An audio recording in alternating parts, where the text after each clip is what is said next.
Greetings, Barbara E. Ringrose. I am the co-creator of Optimize Her 2 right here on YouTube, where you've landed November 18th, 2025. And why do I say the date? You know, the other day someone said to me, I don't even know what day it is. So that's why I say the date, because some people, they get so engrossed, so busy in what they're doing, they really don't know what day of the week, let alone the date and so forth.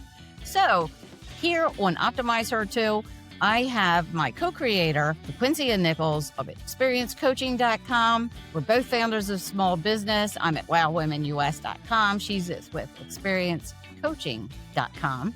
And tonight we have our guest speaker, Dr. Elizabeth Rosner, affectionately known as DrRoz. And she's going to be talking to you because she's the founder of this unique thought process of DebtFreeDegree. It's a strategy, Barb. Yeah, it definitely is a strategy. I'm just questioning the DebtFreeDegree here. And she's also the leader of this global love revolution. So she's going to be talking about all that. And I'm from Maryland. We have Quincy in Arizona. And amazingly, we have DrRoz from Georgia. So we're kind of like a little love triangle here, if you will. That's right. Yeah. So that's right. Just to set the right expectations, our podcast is scheduled for the first and third Tuesdays of each month, right here at 7 p.m. Eastern Daylight Time. You can join us live. We'd love for you to go to YouTube and look at the podcast. We got some nice shorts out there, but look at the podcast in their entirety. We're here to educate, elevate, and also empower our viewers. And sometimes we're going to provide a little bit of entertainment as well. So these podcasts run from 30 to 45 minutes, and we hope you'll stay for the duration. I want you to understand that the podcast is for informational and educational purposes only and does not constitute professional, legal, financial, or medical advice. However, we are all experienced in our professions and also have experience in our personal lives as well. Always consult a qualified professional for personalized guidance. Whatever the topic is that we share with you on Optimize Her 2, you can also reach out to Quincy Nichols or myself, Barbara Ringrose, or our guest speaker. We'd be more than happy to speak with you and help you with any questions you may have. So, on that note, I want to introduce my co-creator and friend, Quincy Nichols. Thank you, Quincy, for coming and joining us this evening.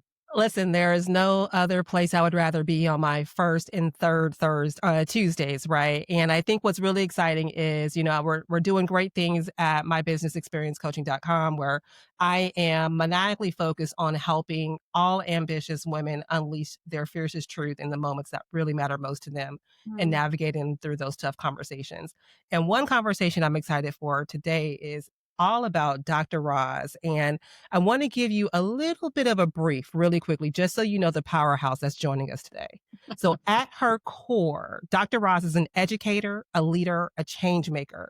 She's the founder and chief educational officer at DebtFreeDegree with DrRoz, a groundbreaking program that's helping students achieve higher education without the burden of student loan debt. And I wish I would have had you maybe 20 years ago. Ditto. She is also a powerful advocate for nonviolence, inspired by the teachings of the great Dr. Martin Luther King Jr. and her ongoing work at the King Center. Her motto: empower dreams, embrace education. We have tried violence and it hasn't gotten us what we want. Let's try love. DrRoz, we welcome you to the podcast. I am so delighted. You two are such love bugs. You two have a force and a synergy and this beautiful way that you invite other people to the podcast. And I am truly honored and humbled to be here. Thank you. Oh, thank you. As we are as well. So talk to us about this 8 billion people, you know, to love 8 billion people. Where did you get this one heart at a time motto? How did you come across this? Yes. Well, there are 8 billion people on the planet. And so it is all about how can we love every single person on the planet. And the one heart at a time came about because I have a dear friend, Betsy Clark, and she was saying, you know, I hear your mission and I think it's absolutely phenomenal. And I believe that for some people, it's it's too overwhelming. And so she said, just add that one part, and it goes from this global mission down to a personal mission. And so I, love that advice. I love Betsy dearly. She's a very dear friend of mine. And it comes from really, like, I have a higher power. Many people on the planet have a higher power. It's not the same higher power, and that's okay. But I will never look into the eyes of someone that my higher power does not love. And my higher power does not only love the people that worship my higher power, if that makes sense. So, so if I am not in a Buddhist tradition or Hindu tradition, but I encounter people or people that don't have any faith tradition, then because you are on the planet, because you have a spark of divinity, then I love you. And I don't mean it in a eros way, like a romantic way. I don't even in a friendship, girlfriend, boyfriend kind of way, like, we're friends and so it's going to be transactional. I mean, in an unconditional, I love you and I see you and I'm delighted you're on the planet, because we are so mean to one another. And, recently in the last like 6 months, I've known 3 people who have lost young people in their lives, all under the age of 30, all from very tragic accidents. Oh no. Oh my. Plus, then you look around the world and you see how mean we are intentionally to one another. And so trying to say to everybody, it goes back to what Quincy read. We have tried violence. We have tried it really, really hard. We've tried it in lots of different countries, under lots of different policymakers, in lots of different languages, in lots of different forms. And I do not believe it has gotten us what we want. And so people will say, well, love is too passive, or love is weak, or, we can't do that. That won't work. Well, how do we know? Right. Why don't we try that? Because really, I think it was Jimmy Carter who said, you can't bomb your way to peace. And so the more love I put out into the world, the more comes back to me a millionfold. And that's the Oh, I case say for so. everybody. So that's where the 8 billion people, 8 billion people came.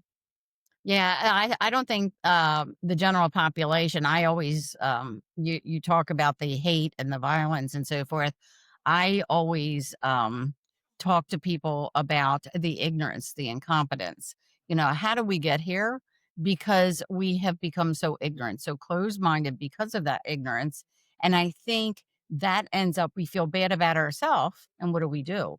We project that upset or that ill feeling towards self out to the universe. And I think that's what I feel I do at Well Women US, Women Optimizing Women, is to embrace other women, to extend, a hand to them, to Yes. support them. And it doesn't take much. It feels like, to me, it takes a lot more to hate or to have anger than it does to smile and extend a hand to someone or Yes. give a hug. Yeah. Yes. Well, somebody recently asked me when I spoke in person, and I did my Leading with Love talk. And at the end, one of the questions was, and this person, I apologize that for your editor, but this person was just like so hunched over. And she said, "Oh, Dr. Roz, how do you carry the emotion of leading with love?" And I said, "It is so easy for me because it is not emotion. It is cognitive. It is a choice." Yep. And that's what makes it so easy, is I never have to look at somebody and go, do I love you or not? Do you have I just dignity do. or not? It's on automatic pilot. You just have it. And so it's so easy. Now, it's interesting because a lot of people have been pushing back and they've been saying, you know what? I'm good with loving everybody. I am good to love everybody. But those people, and a lot of times they're pointing over here, those people, I will not love them, and I do not want them to love me. And so they'll reduce it to 7.9 billion people. That's part of the problem. Right. That's part of the division. That is drawing the line and saying all these other people are in, but you're out. That's part of the problem, because we're doing this all over the world, deciding individually and collectively who's in and who's out. When you have 8 billion people loving 8 billion people, there is no in or out. There is no line. Everybody is in. I'm thinking here, and I'm a very thought-provoking person, and people have said to me, "You're over analytical. You overthink things." And You are? and as I listen to what you're saying, and I can appreciate what you're saying, it seems to me people have to start at home. They have to start with self. Then Mhm. Yeah. like this person who was hunched over that you were speaking of, you have Yeah. to start with self first. Hold yourself up. Yeah. Feel good about yourself that you can breathe if you hold yourself up That's and right. embrace yourself. And also to those that are around you, the people that live in your home, as opposed to finding fault with them, for instance. And just practice one little thing a little bit at a time. And Mhm. I think people can feel the difference. Yeah. Well, the Let Them Theory book is really a powerful book. It's Mel Robbins. You have it, Quincy. I surely do. So one of the things, I wrote a book called Debt Free Degree, and it was launched last June, so it's been out a little over a year. And people kept saying, "Okay, so when are you going to write the Leading with Love book?"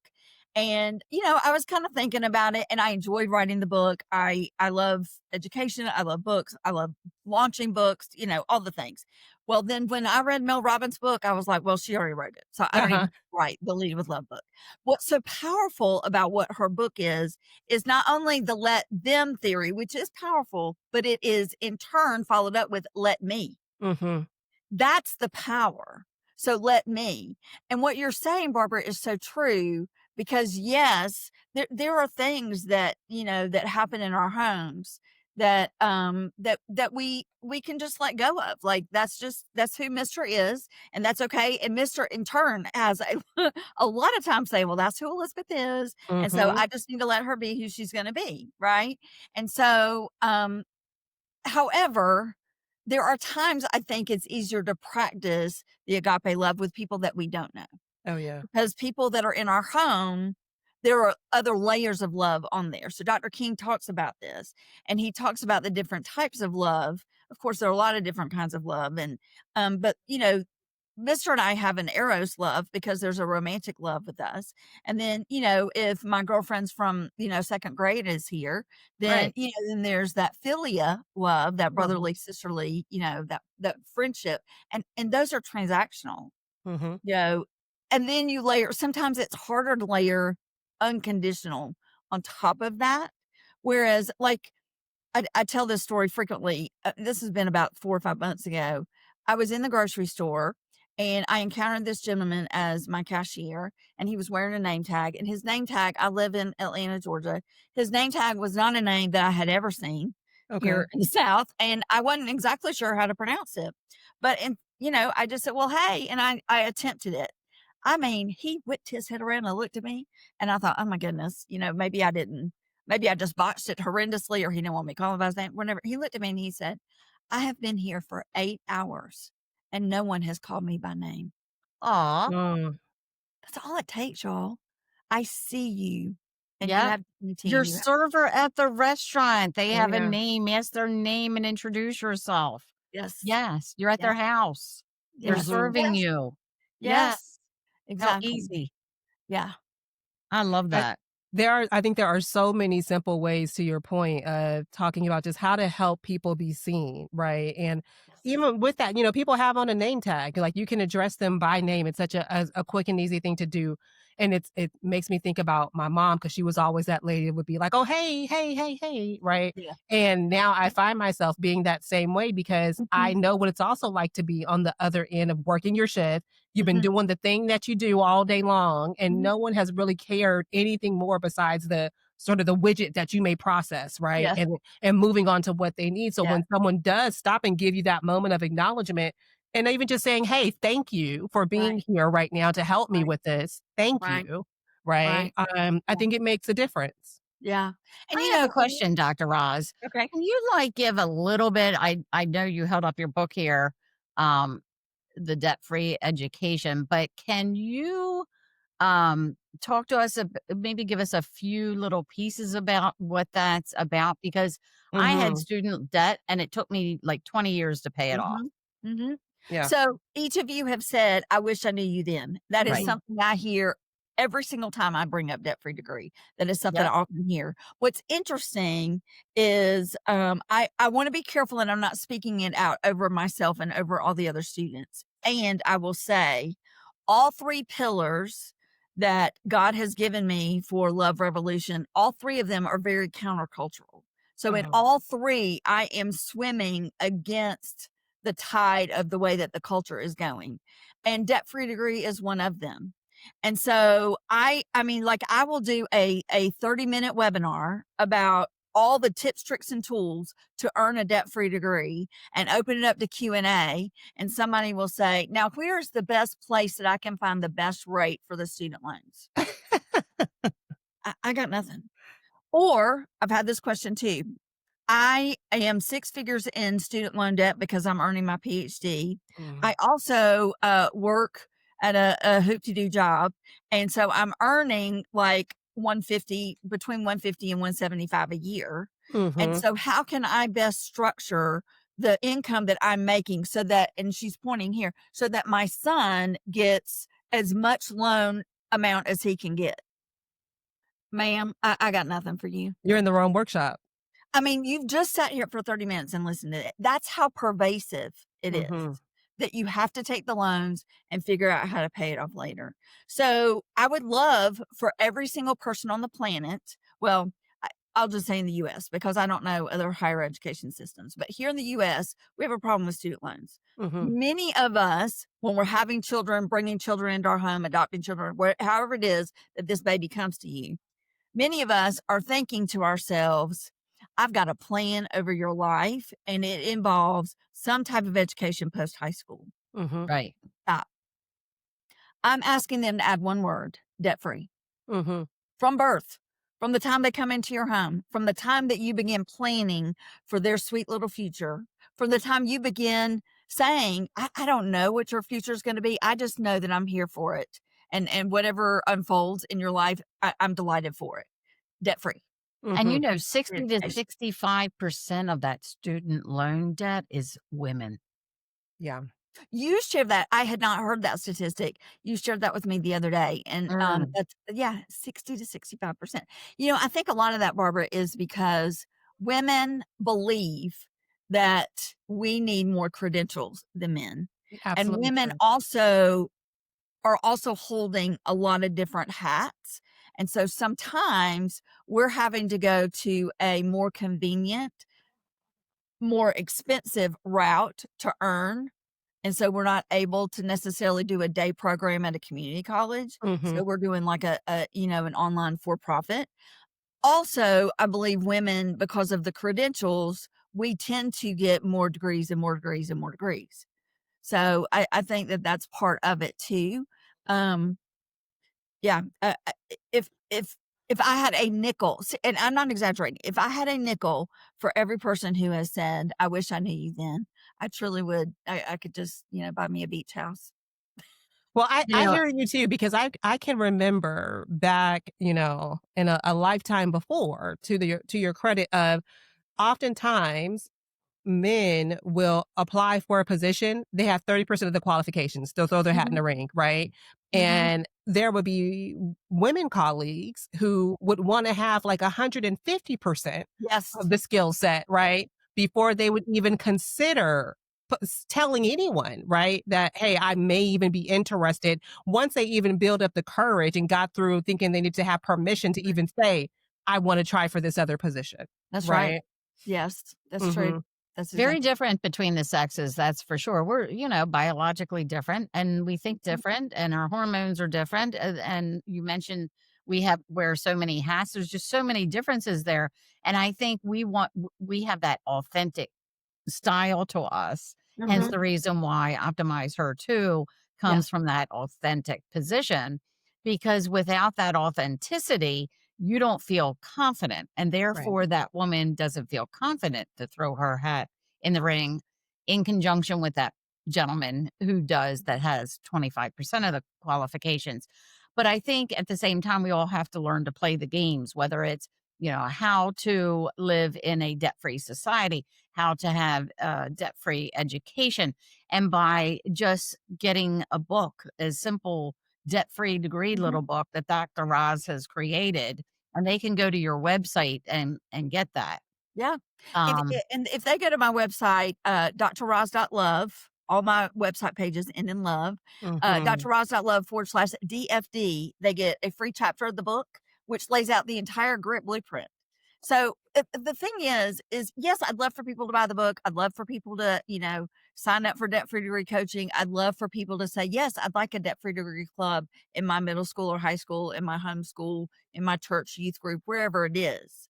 However, I most want the information out there. I most want people who say yes to a debt free degree, because I had a student last year. I was at one of those college fairs, and the student walked by and she said, debt free degree. Like she was What very, kind of scam are you running? yeah, exactly. And like, who let you in, with all these other real people? And Academic, I was yeah. like, what is your percentage of effectiveness? And I said 100%. And she looked at me, So she when said, you go in really? these speaking engagements and so forth, are you more inclined to talk about your love revolution or the debt-free Well, let me degree? finish about what she asked, Oh, because I'm sorry. she asked me what was my percentage of effectiveness, and I said 100%. And she Mm, said, really? She was very, and I said, yes. If you believe that you can graduate debt free, you can do it. If you Mhm. believe it's too hard and you believe you want to take the loans and figure out how to pay it off later, that's what you're going to do. Yep. That's how easy it is. Now, Barbara, to your question, it depends. So if I'm at a high school where I'm doing a college fair, it is 100% debt free degree. Mhm. If I'm in some spaces, it may be 100% LaQuincia. If I'm at the King Center, obviously it's 95%, the King Center and the philosophy and methodology of Dr. Martin Luther King Jr. However, debt free degree and leading with love are also forms of nonviolence, Absolutely. particularly debt free degree. And so teaching students, teaching communities how to graduate without student loan debt, then I'm helping them build personal and generational wealth immediately. Mhm. such And empowerment it is. It really, really is. of When people get a hold of self. it is. It really, truly is. It makes me so excited what you're doing, because as my business has evolved and I've been getting to know more women in the various phases of their life, I'm connecting with a lot of moms, right? Mhm. And the pressures that some of these kids have to get into Mm, these high achieving programs, right, Mhm. at these top Mhm. schools, and they're really, really getting themselves stressed out now. What tips would you have in terms of balancing, yes, your pursuit for academia, but also having some sort of home life harmony, let's call it? Yes. Yes. Yes. So, the grit blueprint of debt free degree, it's GRIT. The R is return on investment. Mhm. And I really want people to consider that return on investment, because I think in many, many ways, not in every case, but I think in many, many ways, we are selling our students that those 4, 5, or 6 years earning the bachelor's degree are the best years of your life. It's worth going into six-figure debt. It's worth getting every single thing that you want. It is the end all be all. And then, well, what's next? Well, I don't know, but you got to do this. So Mhm. I recently, Quincy, was working with a student, and I was talking about ROI. I was talking about, where do you want to end up? Where she wanted to end up ultimately was, I want to be a wife and a mom. That was aw, ultimately where she wanted to end up. Mhm. And her parents were sort of pushing her to a school that was like $50,000 a year. And they didn't have $200,000 in her college account. Mhm. And so I was talking about how most people would just like accept what their parents are pushing them to, Yeah. but because she already knew her end in mind, it was past that. And so ultimate, and she had another job goal in mind that required a 2-year degree. Mhm. So I said, why don't you go to community college and live at home? And she said, oh, I don't want to do that because I'm ready to get out of the house. And I said, you can get out of the house when you graduate high school and struggle. You can stay home and live at home and do community college, graduate completely debt free. Then when you get that job that's going to pay, probably 75 a year Yeah. at least, Mhm. and then you've accrued no debt. You've not been paying out towards an apartment or anything else all this time. Then how far do you think $75,000 is going to go to paying your rent, and if you want a car or whatever, versus you get out there now and you get under, a mountain of debt or whatever. So, it's just helping students think about it. that's really like kind of like a mind for me, right? Because I've never really thought about it from the perspective of how many young adults are also leveraging college as a way of escapism from Yeah. their home and Oh, doing yeah. it in a way to Oh, where yeah. you're putting six-figure debt Yeah. in front of it, you know? Yeah. Yes. Yes. Yes. Yes. And, parents, I mean, talk about a balance. Mhm. So, parents are, during high school, you're just inundated with all this mail. Right. Well, when parents get the mail from the hoopty doo school and they're like, and then they get, And they do that. I've uh-huh. experienced that with parents in my vicinity where Mhm. they just see to one up each other to have a big party when they Yes. graduate, to have a big party to go all these schools. Right. And it's a lot of money and they're doing home equity lines, mom Mhm. and Yes. dad, Yes. But, taking away but from their future wealth. when Makes they're getting the no sense. mailer from like the state school and they're like, "Oh, here you go," So like your kids are reading your body language, Absolutely. Yep. and if you're not also saying, and I expect us as a family to figure out how you're going to do this debt free, then your body language is saying it's worth it to go into the debt. Mhm. And so, it takes having some conversations, lots and lots of conversations, and talking about the balance, Quincy. The other thing that I really recommend, and so folks can do this for anything, but we all have Google Calendar or some sort of digital calendar. Is Right. sit down as a family and put chunks in the calendar. This is when we're going to talk about college, which means all those other spaces that don't have college in there, we're not talking about college. Mhm. Now, y'all might get to the point where you're like, okay, I really need to move that chunk from Wednesday to, Thursday. Well, okay, do that.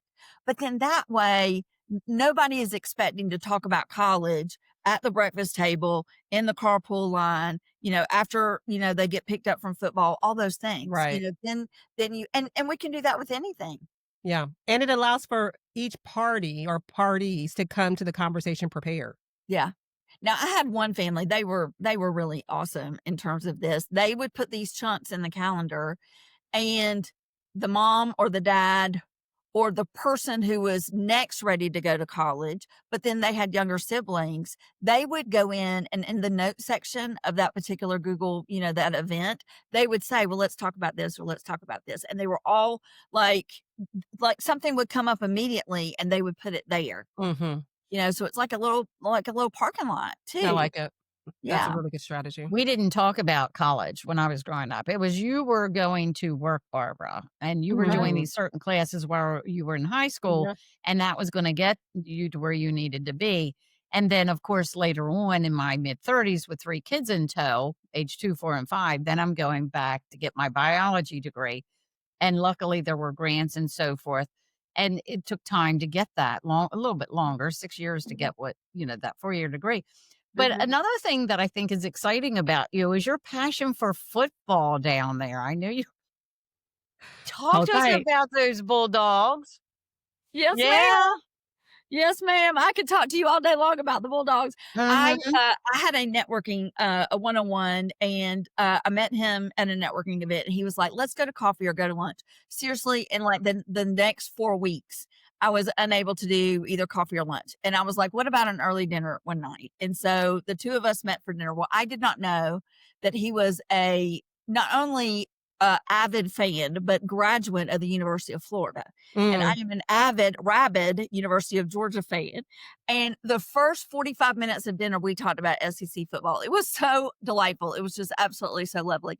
So, yes, I absolutely love the Georgia Bulldogs. I grew up going to the games. My dad had season tickets.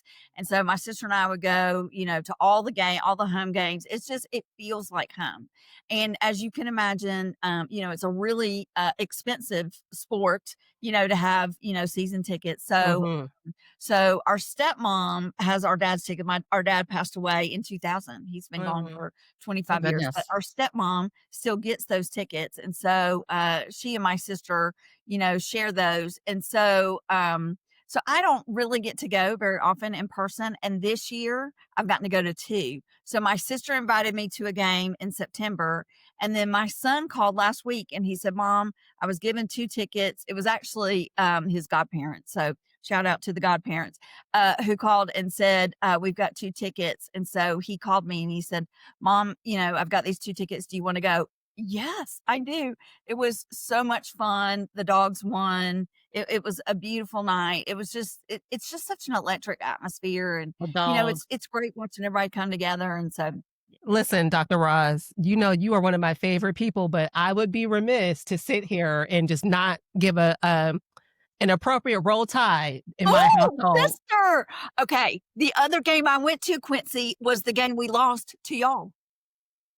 Man. Okay. So our coach in the last 5 years, our coach lost 6 games in 5 years. 6 games. That's it. We have 6 losses in 5 years. 4 are to University of Alabama. So Yes. my mentor, my dear friend, my pastor is Dr. Vanetta L. West. And she is also Roll Tide. And so sometimes, and it's interesting because she is a senior trainer at the King Center. Okay. So we were teaching a Monday, Tuesday together. And so, and it was, live too. But it was also live like you all are doing it live. And so we taught on Monday. The national championship for Georgia and Alabama was Monday night. And then we were back together on Tuesday. Well, that was when Georgia won. Oh, So quiet day. really like, okay, yes, we're nonviolent, and yes, we're sisters, and yes, we're gonna, talk about the dogs. We're gonna talk about, the Tide, and also, he really is about love. It is. It is. It's a friendly competition spirit, right? And we want for everyone to have a fun time, no one to get hurt, but everybody to know that it's going to be a little conversation. Always fun. Yes. I love that you're Roll Tide. So Barbara, do you have a college team? No, I do not. And I'm honorary not Roll really Tide into too. football. I'm not into the dogs have room on the bandwagon. You come She's over here. My husband's a big Ravens fan, and a lot of people here in Baltimore are Ravens fans and so forth. And he went with his daughter's Sunday and watched the Ravens game, and they won. So he was a very happy boy. But I'm not big into sports, except I love golf. I just started golf, July of last year, and I love golf. I want to go play golf, and it's getting too cold up here in Maryland to go play golf. So I might have to go to some warmer climes and go play some golf.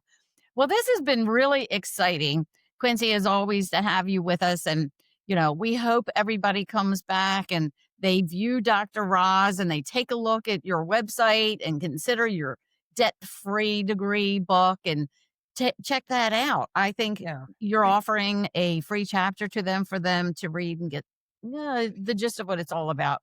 But it sounds like what you're doing is making even though they're little steps, they're really big steps when you look at what we have in front of us.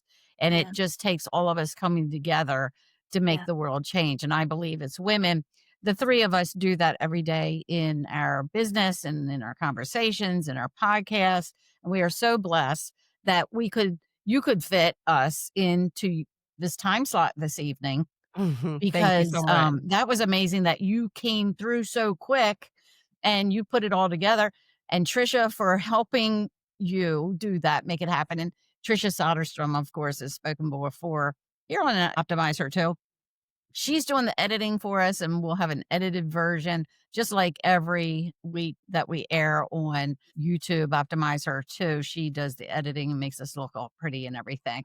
And we would like for you to go back to Optimize Her too on YouTube and to just take a moment to like, share, and subscribe. And I think Quincy and I both have been saying and suggesting, why not just come up with some concepts, ideas, put it in the comments, what you'd like to see us talk about. We have lots of ladies who would like to join us. And next month, we'll be airing on Tuesday, the first Tuesday in December 2nd. And that ought to be a lot of fun. Again, it's the first and third Tuesdays of each month. Is there anything you ladies would like to add? This topic has been very engaging. I think a lot of people can relate to all of the things that we've shared here. Dr. Raj, you were just simply amazing. Thank you. Thank you. Thank you. I want to say thank you to Quincy and thank you to you, Barbara, for having me. Thank you so much. I really also want to give a shout out to Trisha because Trisha asked me for some things, as she does when you're a podcast guest, and I submitted it back to her. When I tell y'all, I think it was 10 minutes.